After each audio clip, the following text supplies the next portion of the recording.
Hello दोस्तों, कैसे हैं आप लोग। तो दोस्तों, मेरे पिछले वीडियो में मैंने आप लोगों से लॉकडाउन के बारे में बात की थी। मैंने आपको बताया था कि लॉकडाउन में बच्चे कितने कंफ्यूज हैं, स्टूडेंट्स के दिमाग में कितना कुछ चल रहा है, अपने फ्यूचर को लेकर सब लोग बहुत डरे हुए हैं। लेकिन दोस्तों, आज मैं आपके लिए एक बहुत अच्छी खबर लेकर के आया हूं। दोस्तों, मध्य प्रदेश के अंदर प्रोफेशनल एग्जामिनेशन बोर्ड, जिसे हम व्यापम के नाम से भी जानते हैं, उसने सब इंजीनियर के लिए अपनी डेट्स बता दी हैं। उसने अपनी वेबसाइट के ऊपर क्लियरली मेंशन कर दिया है कि सब इंजीनियर का एग्जाम कब होने वाला है।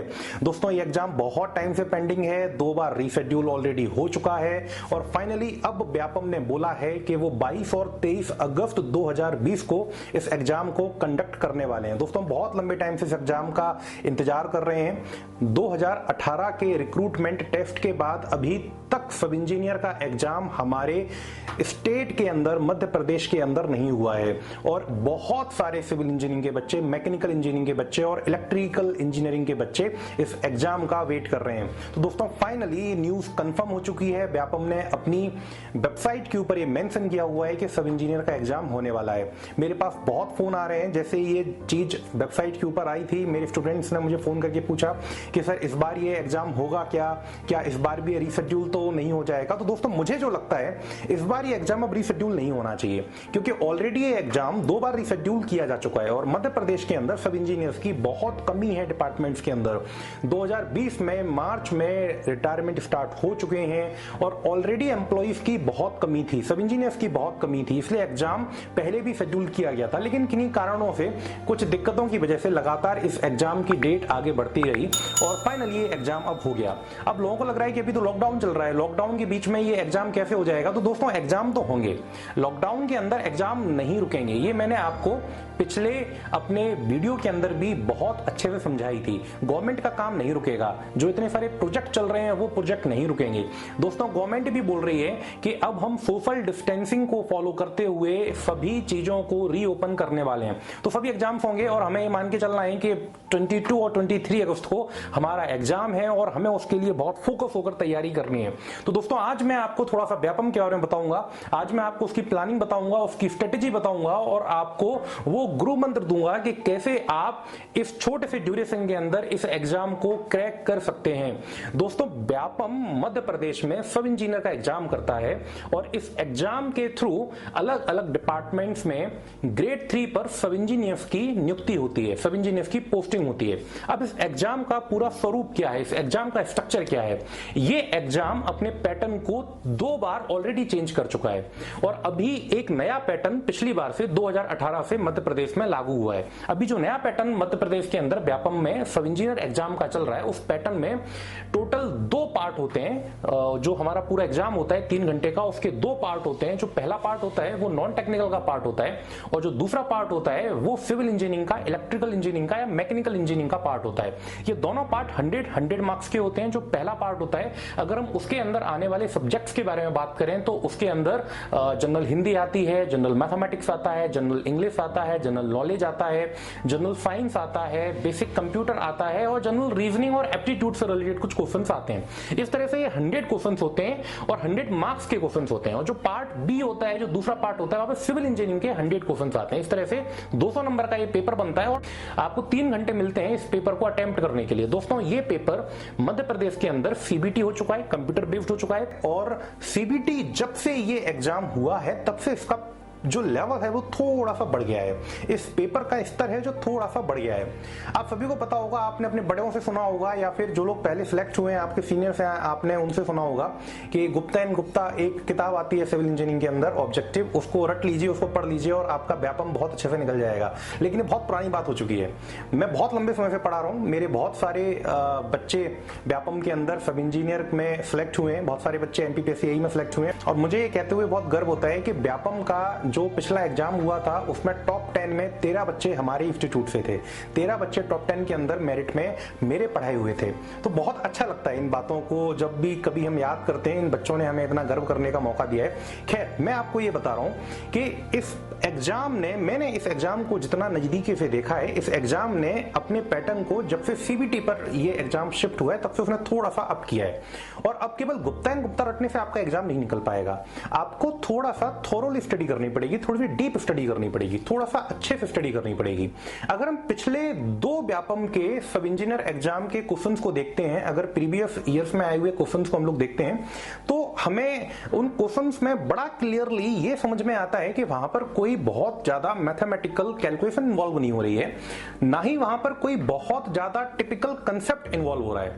क्योंकि नंबर ऑफ क्वेश्चंस आपको 200 सॉल्व करने हैं, तो बहुत ज्यादा कंसेप्चुअल या बहुत ज्यादा टिपिकल कैलकुलेशन पे बेस्ड क्वेश्चंस नहीं आ सकते। लेकिन वो क्या कर रहा है, सिविल इंजीनियरिंग में लगभग हर जगह से क्वेश्चन पूछता है। वो जो 100 क्वेश्चन सिविल इंजीनियरिंग के होते हैं, उसके अंदर लगभग पूरे सिविल इंजीनियरिंग के सब्जेक्ट कवर होते हैं और उनके लगभग सभी टॉपिक्स भी कवर होते हैं। तो हमको छोड़ नहीं सकते, हमको बहुत डेप्थ में जाके बहुत अच्छे से अपना पूरा का पूरा सिलेबस कंप्लीट करना होगा। और कट ऑफ के बारे में तो क्या कहें, मेरे ख्याल से आप लोगों ने पिछले 2 एग्जाम्स को देखा ही होगा।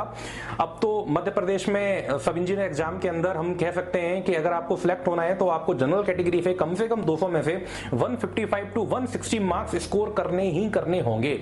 160 मार्क्स, इसका मतलब समझ रहे हैं आप, आपको दोनों पेपर्स में एटलीस्ट 80% स्कोर करना ही होगा। अगर आप 80% से कम स्कोर करते हैं और आप जनरल कैटेगरी से बिलोंग करते हैं, तो आपके सिलेक्शन के चांसेस इस एग्जाम के अंदर बहुत कम हो जाएंगे।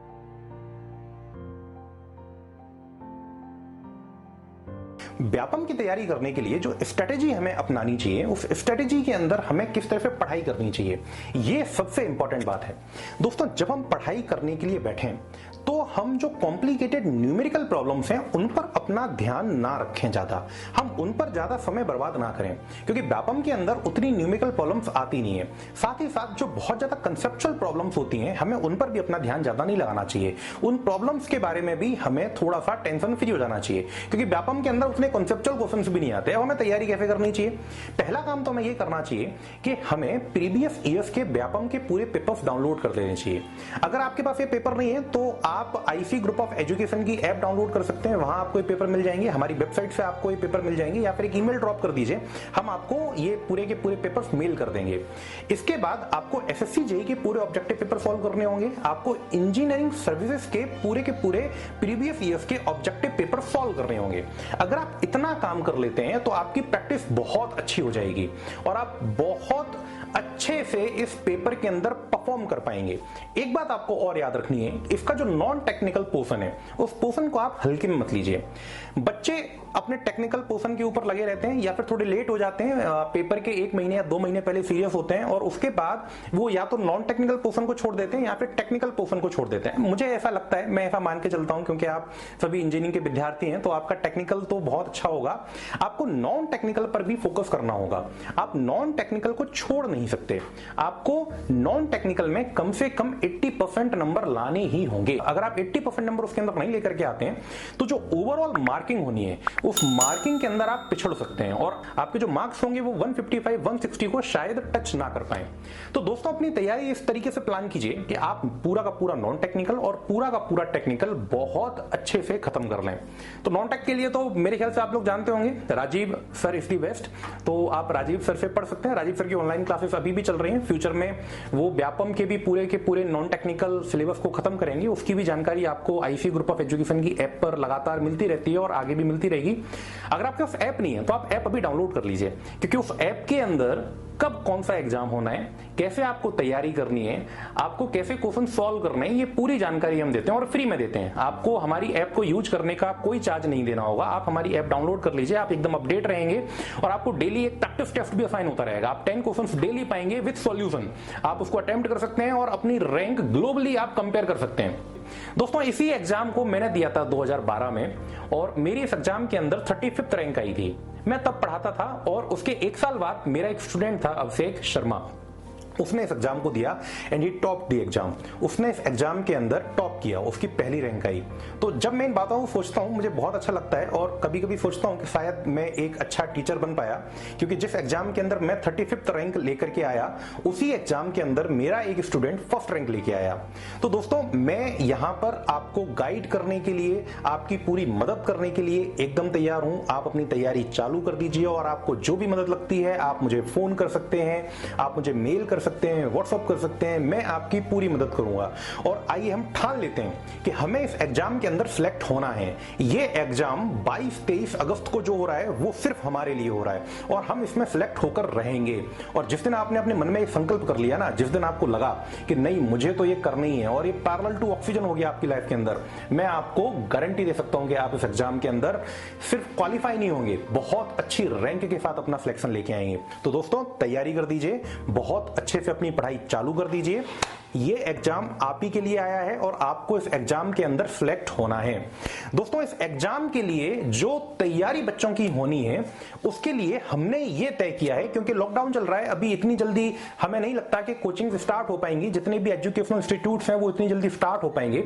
तो हमने ये तय किया है कि हम ऑनलाइन बच्चों की तैयारी पूरी करवाएंगे। जो हमारे एग्जिस्टिंग स्टूडेंट्स हैं उनका हम लोगों ने लाइव क्लासेस के थ्रू कोर्स ऑलरेडी स्टार्ट कर दिया है, उन बच्चों की क्लासेस चल रही हैं और हम उन बच्चों के कई सब्जेक्ट्स खत्म भी कर चुके हैं।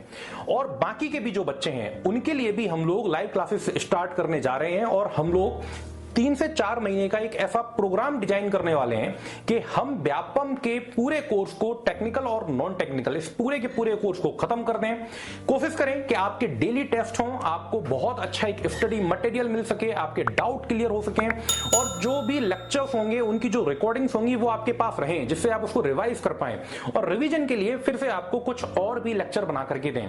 तो ये हमारे प्रयास हैं, हम इन चीजों को डेवलप कर रहे हैं और लाइव क्लासेस हमारी चल रही हैं। अगर आप भी चाहते हैं उनमें एनरोल होना तो आप उसमें एनरोल हो सकते हैं। इसके लिए आपको कुछ नहीं करना है, केवल आईसीए की ऐप को डाउनलोड कर लेना है या नीचे जो नंबर दिया हुआ है उस नंबर पे आपको कॉल करना है, आपको पूरी जानकारी दे दी जाएगी और आप अपनी सक्सेस का पाथ बड़े अच्छे से देख पाएंगे। तो दोस्तों इंतजार मत कीजिए, अभी कॉल कीजिए और एनरोल हो जाइए इस लाइव कोर्स के अंदर और जल्दी से जल्दी अपने सिलेक्शन को इंश्योर कीजिए, अपनी सक्सेस के पाथ को एकदम क्लियरली देखना चालू कर दीजिए। आप सभी को मेरी बहुत बहुत शुभकामनाएं, आपका सिलेक्शन जरूर होगा।